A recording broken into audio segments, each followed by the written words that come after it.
अस्सलामु अलैकुम वरहमतुल्लाहि वबरकातुहू। नाजरीन, आज की वीडियो में हम आपको दिखाएंगे कि असदुद्दीन अवैसी इंडियन पॉलिटिशियन है, आप सब जानते होंगे।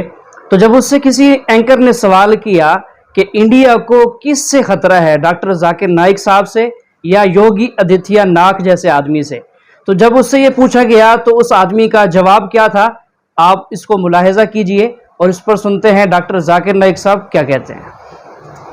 ठीक है, मैं जाकिर नाइक के साथ हूं, मैं सबके साथ हूं। आपकी नजर में देश की धर्मनिरपेक्षता के लिए ज्यादा खतरा कौन है, जाकिर नाइक जैसे लोग या योगी आदित्यनाथ जैसे भगवाधारी लोग? पंडित नेहरू ने एक बात कही थी कि इस मुल्क को मेजॉरिटेरियन कम्युनिज्म का खतरा है, तो मैं पंडित नेहरू की बात पर यकीन करते हुए कहूंगा कि आदित्यनाथ से मुल्क को खतरा है। एक नंबर 2 में अगर कोई नॉन मुस्लिम भाई हो तो सवाल कर सकते हैं। सलाम अलैकुम जाकिर भाई, मेरा नाम तुषार शाह है, मैं जैन गुजराती हूँ सर।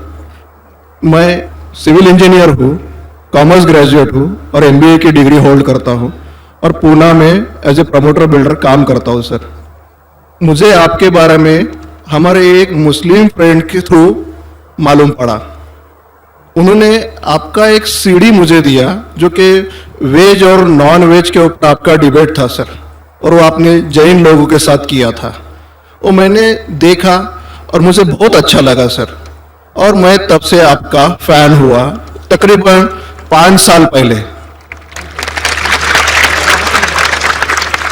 उसके बाद मुझे आपसे ज़्यादा जानकारी कैसी मिले ये मैं खोज रहा था, तो मुझे QTV के बारे में पता चला और मैं आपको QTV पे देखना चालू कर दिया सर। उसके बाद में तो हमारी लॉटरी लग गई, पीस TV चालू हुआ सर। पीस TV तो 24 घंटे चलना चालू हुआ। और सर मैं यहाँ ब्रेक लेके बोलना चाहूँगा कि जितने भी जैन प्रिंसिपल्स है या जो भी राइट्स और रिचुअल जैन लोग फॉलो करते हैं, ये बचपन से लेके आज तक मैं समझने में फेल रहा हूं सर। एक भी उनका प्रिंसिपल मुझे लॉजिकली एक्सेप्ट नहीं हो रहा है सर।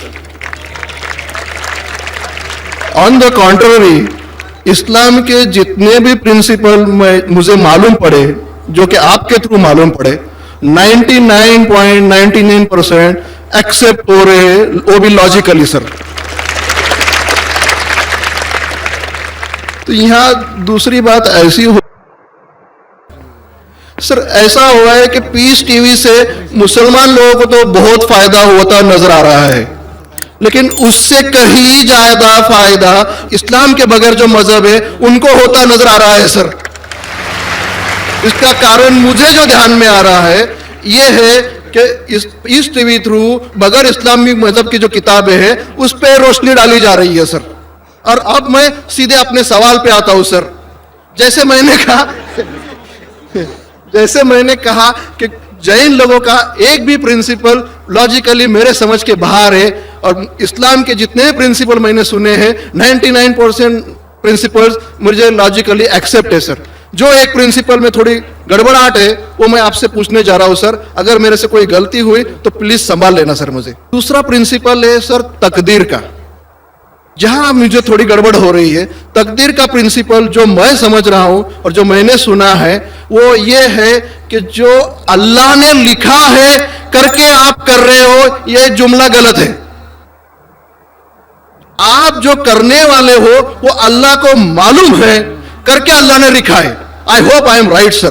करेक्ट। तो सर अगर जब फ्री विल का जो प्रिंसिपल है तो ये तो इसके साथ टैली हो रहा है सर। जबकि मैं देख रहा हूं फ्री विल आप जो करने जा रहे हो, यानी कि मुझे फ्री विल तो है करने में, ये प्रिंसिपल टैली हो रहा है। अब रहा प्रिंसिपल टेस्ट का। अब जब अल्लाह ने हमें यहां टेस्ट के लिए भेजा है तो आप यहां कह रहे हैं कि आप जो करने जा रहे हो वो अल्लाह को ऑलरेडी पता है और उन्होंने लिख के रखा है। तो मुझे यह समझ में आ रहा है कि हम आखिरत तक क्या करने वाले हैं, यानी सब लोग जो है क्या करने वाले हैं ये अल्लाह को पता है, ये एंड रिजल्ट अल्लाह को पता है, ऐसा मुझे लग रहा है। बिल्कुल सही। बिल्कुल सही। आई एम ग्लैड सर, जो मैं समझ रहा था सही समझ रहा था। अब यहाँ बात यह आ रही है कि सर अगर वर्ल्ड कप क्रिकेट का रिजल्ट मुझे अगर फाइनल रिजल्ट मालूम है तो पूरा वर्ल्ड कप मुझे देखने की जरूरत क्या है? वेरी गुड, बहुत अच्छा सवाल। लगता है कि आप बहुत पीस टीवी देखते हैं काफी माशाल्लाह। देखता हूं सर। आपने जिस तरीके से तकदीर को शॉर्ट में कहा, यस सर। बहुत कम मुसलमान यह कह पाएंगे। मुसलमान को भी ये प्रॉब्लम है तकदीर क्या है, मैच करने का कि फ्री विल एंड तकदीर बहुत कम मुसलमान कह सकते हैं, और आपने इतने बड़े मजमे में कहा, मैं आपको कांग्रेचुलेट करता हूं। Thank you sir. आपका आखिरी सवाल था कि अगर अल्लाह को पता है, sir I have not yet finish my question sir, please जल्दी। हाँ जी हाँ जी हाँ जी सर, ये तो एक पार्ट था क्वेश्चन का। दूसरा पार्ट ये है कि अल्लाह को जब, अगर मैं तो बनिया हूं सर, मुझे मालूम पड़ा है कि इस्लाम एक्सेप्ट करके मुझे स्वर्ग मिलेगा या नर्क मिलेगा, कुछ न कुछ तो मिलना पक्का है। अब ये सब खेल में अल्लाह को क्या मिल रहा है ये मैं जानना चाहता हूं सर। बहुत अच्छा सवाल। ये दूसरा सवाल है मेरा। और तीसरा, दोनों सवाल का जवाब दूंगा, तीसरा मत पूछिए सर शॉर्ट है, शॉर्ट है। नहीं तो लोग मुझे कहेंगे कि मैं ना इंसाफी कर नहीं रहा हूं। नहीं, इसी कनेक्टेड है सर, इसी से कनेक्टेड है, और सिर्फ आउट ऑफ क्यूरियोसिटी पूछ रहा हूं। आप देना चाहे दे सकते, नहीं देना चाहे नहीं दे सकते। सर हमारा फैसला कैसा होने वाला है ये तो मुझे पता चल गया कि डूज और डोंट्स कुरान में लिखे, फॉलो करो, आपका फैसला हो जाएगा। लेकिन जो जानवर, एनिमल्स जो है, एलिफेंट्स, ये जो भी जानवर है, इनका फैसला अल्लाह कैसे करने वाले, ये मुझे जानने की क्यूरियोसिटी है। आप देना चाहे दे सकते तीनों जवाब दूंगा, हैं। मुख्तसर सा दूंगा। आपने बिल्कुल सही किया तकदीर के बारे में, आप पीस टीवी देख रहे हैं, वहां से मालूमात सही मिली। आपके जो 3 सवाल थे, पहला सवाल था अल्लाह जब जानता है ये सब होने वाला है तो ये खिलवाड़ क्यों होता है ना, कठपुतलियां। जब अल्लाह ताला सब जानते हैं तो हम लोग क्यों ये रचा रहे ड्रामा, डायरेक्ट क्यों ना मुझे जन्नत में डालता है, डायरेक्ट क्यों ना दोज़ख में डालता है। बहुत अच्छा सवाल। सबसे पहले ये सवाल कि अगर अल्लाह सुब्हानहू व तआला आपको बोलेगा अच्छा ये आदमी अच्छे काम करने वाला है, इसको जन्नत में डाला, ये आदमी बुरे काम करने वाला है, दोज़ख में डाला, और डायरेक्ट अगर दुनिया में आने के बिना जन्नत में डालेगा, दोज़ख में डालेगा, जन्नत में वाला तो एतराज नहीं करेगा, दोज़ख में डालने वाला कहेगा आप मुझे दोज़ख में क्यों डाल रहे, मैंने क्या गुनाह किया। अल्लाह ताला कुरान में ये लिखा है आखिरत के दिन में आप अल्लाह से ये नहीं कहेंगे क्या वो नाइंसाफी कर रहे, आपकी जिस्म आपके खिलाफ गवाही देंगे, आपके फेवर में गवाही देंगे, आपके आंख, आपके हाथ, आपके हर जिस्म के अंग अंग आपके फेवर और खिलाफ में गवाही देंगे, आपके आगे सब कुछ स्पष्ट रहेगा। तो आप अल्लाह से ये नहीं कहेंगे कि आप मुझे दोज़ख में क्यों डाल रहे, आप कहेंगे मुझे और एक मौका दो। अल्लाह कहेगा टेस्ट खत्म हो गया है। अगर डायरेक्ट आपको दोज़ख में डालेंगे तो आप कहेंगे अल्लाह ने, मिसाल के तौर पे अगर टीचर जानता है कि ये स्टूडेंट को फर्स्ट आने वाला है, ये स्टूडेंट फेल होने वाला है, अगर डायरेक्ट बोलेगा नो टेस्ट, आपको पास किया, आपको फेल किया, पास करने वाला इतराज नहीं करेगा, फेल करने वाला बोलेगा अरे आपने फेल क्यों किया मुझे, अरे आप तो बुद्धू है आपको, लेकिन फेल क्यों किया, इसलिए टेस्ट लेता है। अल्लाह ताला जानता है लेकिन आप उस पर एतराज नहीं किया आखिरत में, इसलिए टेस्ट ले रहा है। नंबर 2, अल्लाह को फायदा क्या है। अल्लाह को शैतान ने उसको चैलेंज किया था कि मैं तेरे बंदे को भड़काऊंगा, चैप्टर नंबर 7 में लिखा गया है। तो अल्लाह कहता है कि मेरे बंदे को तू भड़का सकेगा ही नहीं, जो मेरे बंदे ने उसको भड़काएगा। इब्लीस कहता है मेरे पनिशमेंट को डिले करो, गिव मी रिस्पाइट, अल्लाह डिले कर लेता है। अल्लाह क्यों कर रहा है, क्योंकि अल्लाह ताला के लिए इंसान सबसे बेहतरीन मखलूक है, बेस्ट क्रिएशन।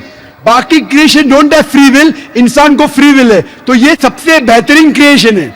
उनको खुशी हो रही कि बाकी जो लोग हैं, आपका तीसरा सवाल भी इसमें आता है, जो फरिश्ते उनको चॉइस नहीं, जो अल्लाह कहता है मानना ही पड़ता है, जानवर को फ्री विल नहीं है, जो अल्लाह ताला कहेगा जानवर करेगा, फ्री विल नहीं। इंसान एक ऐसी मखलूक है, ऐसा क्रिएशन है जिसके पास फ्री विल है, इसीलिए उसे खुशी होती है कि मैं फ्री विल देने के बाद ये इंसान मेरी इबादत कर रहा है।